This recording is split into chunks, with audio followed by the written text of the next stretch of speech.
आदरणीय प्रधानमंत्री श्री नरेंद्र मोदी जी के मार्गदर्शन में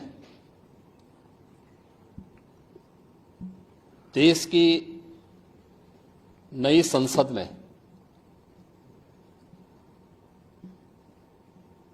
माननीय वित्त मंत्री जी ने देश का आम बजट प्रस्तुत किया है। यह बजट सर्वस्पर्शी, सर्वसमावेशी, विकासोन्मुख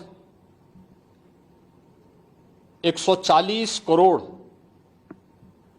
भारतवासियों की आशा, आकांक्षा और अमृत काल के संकल्पों को पूरा करने वाला सिद्ध होगा। आम बजट 2024-25 आत्मनिर्भर एवं विकसित भारत के निर्माण का एक आर्थिक दस्तावेज है। इस आम बजट में अंत्योदय की पावन भावना, विकास की असीम संभावना और नवोन्मेष की नवदृष्टि है। इस आम बजट में अन्नदाता किसानों की समृद्धि के लिए 1,52,000 करोड़ रुपए,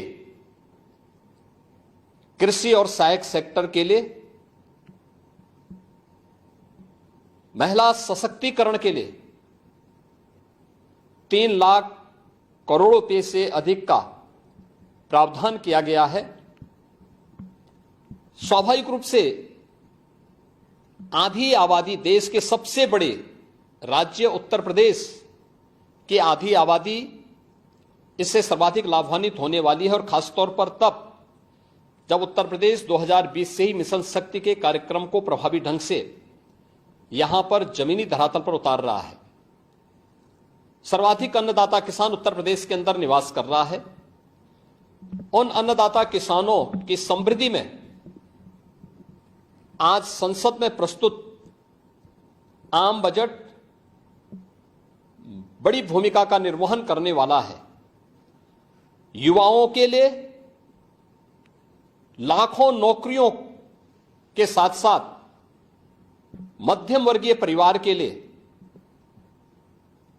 प्रत्यक्ष कर यानी इनकम टैक्स में जो नए टैक्स स्लैब की घोषणा हुई है, ये सभी अभिनंदनीय है, स्वागत योग्य है।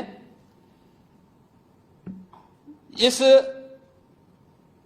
पूरे बजट को अगर मैं कह सकता हूं कि यह बजट भारत को $5 ट्रिलियन की इकोनॉमी में बदलने के संकल्प के साथ ही दुनिया के ग्रोथ इंजन के रूप में भारत की भूमिका को और विकसित भारत की संकल्पना को साकार करने का एक आर्थिक दस्तावेज के रूप में यह देश की संसद में प्रस्तुत किया गया है।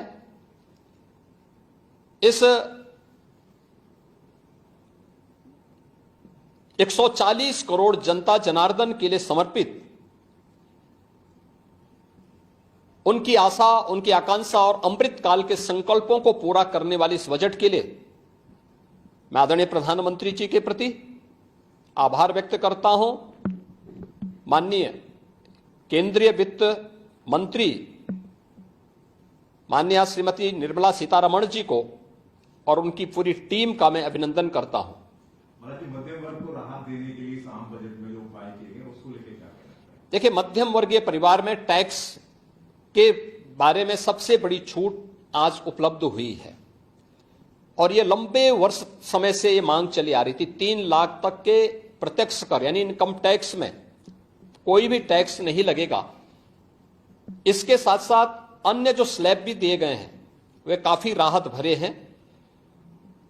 अलग अलग सेक्टर के लिए जो प्रावधान किए गए हैं, गांव के लिए, गरीब के लिए, किसान के लिए, नौजवान के लिए, एमएसएमई सेक्टर के लिए, ये लाखों नौकरियों को क्रिएट इससे होगा। इंडस्ट्री के लिए जो प्रावधान किए गए हैं, मुझे लगता है ये सभी स्वागत योग्य हैं और नौजवानों के लिए, समाज के हर तबके के लिए, महिला सशक्तिकरण के लिए, अन्नदाता किसानों के लिए, सभी तबके के लिए जो कुछ भी प्रावधान इसमें किया गया है, मैं कह सकता हूं कि यह राम राज्य की अवधारणा को साकार करने वाला एक सर्वस्पर्शी, सर्वसमावेशी और विकासोन्मुख बजट के रूप में यह मोदी 3 का यह पहला बजट जाना जाएगा।